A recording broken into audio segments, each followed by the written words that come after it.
Yes, hi. Nandito tayo ngayon sa Barangay Ipil, Taal, Batangas.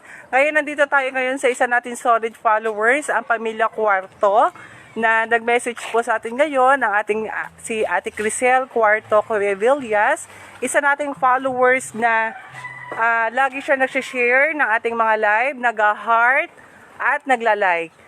Bilang isang vlogger, tayo po ay maghahandog sa kanya ng konting cash para sa kanya pong para sa pasasalamat ng vlogger Rich Sanding Lasan.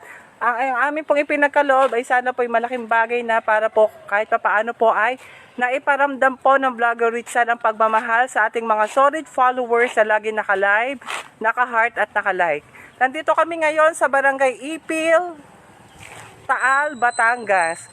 Ngayon po ay papasukin natin ngayon ang bahay ni Ate Crisel Cuarto Cuevillas dito sa Barangay Ipil, Taal, Batangas. Para ihandog po ang ating pasasalamat sa kanya bilang isang sharer ng ating mga live. Dito po tayo ngayon sa Barangay Ipil, Taal, Batangas.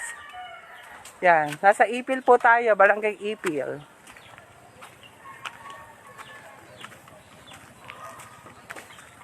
Dito po tayo ngayon sa bahay nila sa Barangay Ipil. Ang cameraman ko, oh. Hi! Uy, magandang tanghali sa inyong lahat. Nagulat po ba kayo na nakapasok? Pwede po pumasok? Baka matrespassing. Hi! Mano po? Kawanjo. Mano po? Kawanjo. Nandito po kami ngayon sa pamilya po nila Ate Crisel dito sa Barangay Barangay Ipil, Taal, Batangas. Kamusta po kayo?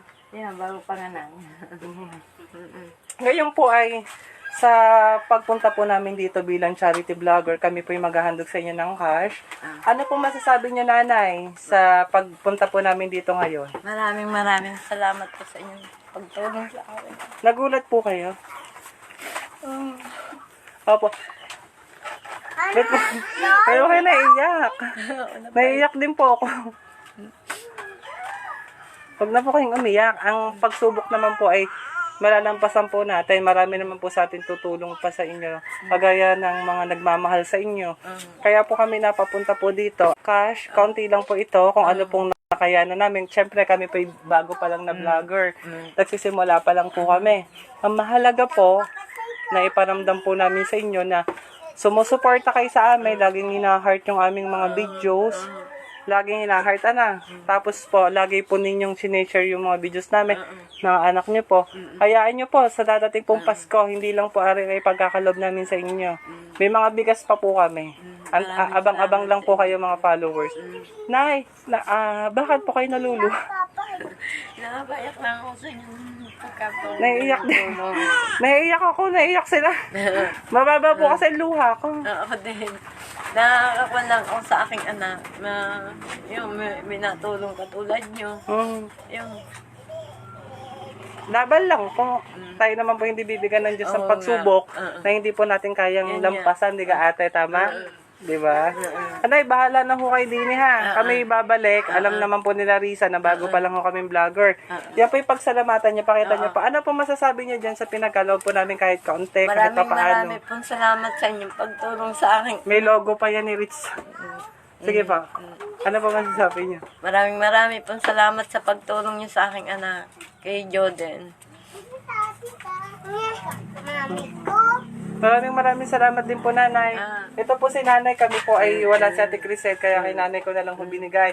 Maraming salamat to sa Cuarto family dito sa Barangay Ipil, na lagi po sa akin nag-heart, lagi po nag-share ng mga videos ko. Hayaan nyo po sa dadating pong magpapasko, kayo po isusupresahin namin ng bigas. Abangan nyo po kami pupuntahan, babalikan po namin kayo. Yan po namin pinagkalobo namin sa inyo. Pag malakihan nyo na ate ha, bahala na po kayo. Si Risa. Oh, si Risa, ang ganda! Si Risa! Risa, bahala na kayo dyan sa pinagkaloob ko ha. Hoy. Babalik ko ako sa bigas. Sa inyong dalawa. Alam niyo yun, nabalik ako. Kay Jordan. Nagpasalamat. Kamusta po yung mga school supply pong binigay namin sa mga bata? Maraming salamat to. Ginagamit. Napakanabangan naman po, ano? Napakanabangan. Bye-bye. Ayan, bye-bye na. Sabi, are anak. Pabalik po ako, bibigyan ko po kayong bigas. Asahan niyo po, ako po ipag nagsalita, ginagawa ko po. Salamat po sa inyo.